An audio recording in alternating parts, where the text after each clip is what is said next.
Reconnaissance is a creative and artistic discipline that can take a lifetime to master. The leaders of recon units need to be able to think creatively and critically, and that's just what's taught at the Reconnaissance and Surveillance Leaders Course.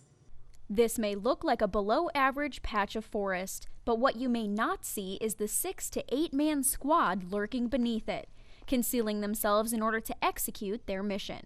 The only course on Fort Benning that teaches how to make a phony forest is the renowned Reconnaissance and Surveillance Leader Course. The Reconnaissance Surveillance Leaders Course, or RSLC as it's known throughout the force, is one of the premier reconnaissance leaders courses that is used throughout the Army to help combat leaders conduct reconnaissance in complex environments. Okay, that radio. But they have a direct line with their 148. Please, he'll give you his criteria, all right? They'll probably finalize the plan.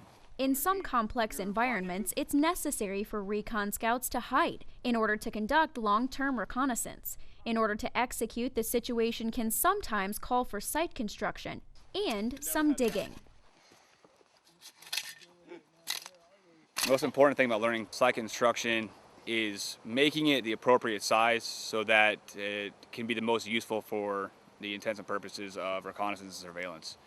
If it's too small, then they're not going to have any room to move around inside the site or to relieve the person who is on the observation duties at the time. Yeah, we just need to make that better.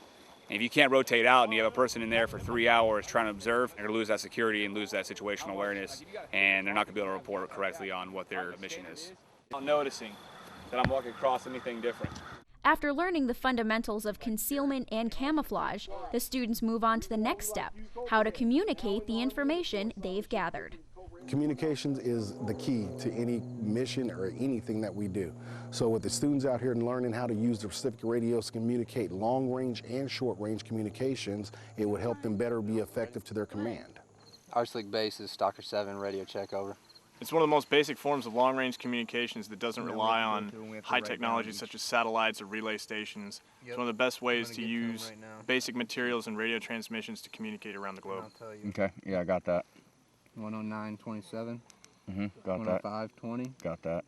102.0. Yep. 30. Yep. 40. Yep. 80. Yep. All right, yeah, we're good now. The first week of RSLC, students see things like land navigation, proficiency jumps, and learning the fundamentals of reconnaissance, like communications, cohesion, and concealment. They'll conduct planning at team level so they know how to operate without a higher command, which will give them the resiliency to become better leaders. The course's students, ranging from Rangers to Cav Scouts to Marines, will be physically and mentally exhausted during this entire 24-hour-a-day class. But this is only the first week of fundamentals, and they have a long way to go through airborne ops, urban ops, and much more before they earn the name Recon Scout. Get out of there. Nicole, Randall, Fort Benning TV.